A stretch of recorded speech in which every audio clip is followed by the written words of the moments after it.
পশ্চিম এশিয়ায় যুদ্ধ কোপ পড়েছে বাণিজ্যিক গ্যাসে। চিন্তায় বউবাজারের সোনার কারিগররা, কারণ সোনার গয়না তৈরিতে বড় ভরসা আগুন। সিলিন্ডার সংকটে তাই ব্যবসায় ধাক্কা খাওয়ার আশঙ্কা।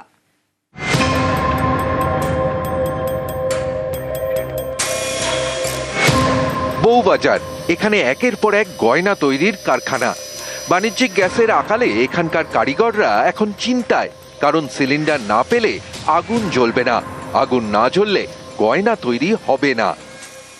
আর দেখুন, এই ছোট ছোট ট্যাঙ্কিগুলো দিয়ে আজকে আমরা কাজ করে থাকি, এবং এই ধরনের ট্যাঙ্কিগুলো আমরা নিচ্ছিলাম ৪৫ টাকা, ৫০ টাকা। সেই ট্যাঙ্কিগুলো এখন আমাদের ৮০ টাকা, ১০০ টাকা পর্যন্ত আমাদেরকে ডিমান্ড করছে। এই অবস্থা যদি হয় আগামী দিনে আরো কি হবে জানি না। তাই আমাদের কাছে এটাই আতঙ্ক মনে হচ্ছে যে এই গ্যাসটা যদি আমরা কালকে না পাই, কালকে আমাদের এই কাজটা আমাদের বন্ধ হয়ে যাবে।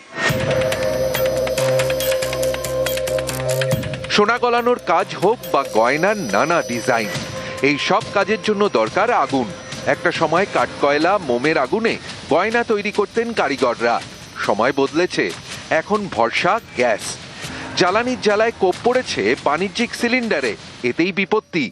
কারিগরদের আশঙ্কা, এভাবে চললে ব্যবসায় ছাপ পড়বে না তো? পুরো গ্যাসের উপর সব নির্ভরশীল, আমাদের কয়লাতে কাজ চলবে না।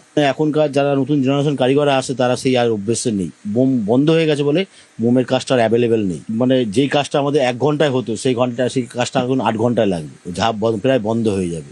মধ্যপ্রাচ্যের যুদ্ধের প্রভাব সরাসরি এসে পড়ছে এই সোনার দোকানের কারিগরদের উপর, আর তাই বিপাকে স্বর্ণশিল্পীরা। ক্যামেরায় পিন্টু সরকারের সঙ্গে বিশ্বজিৎ সাহা, নিউজ 18 বাংলা।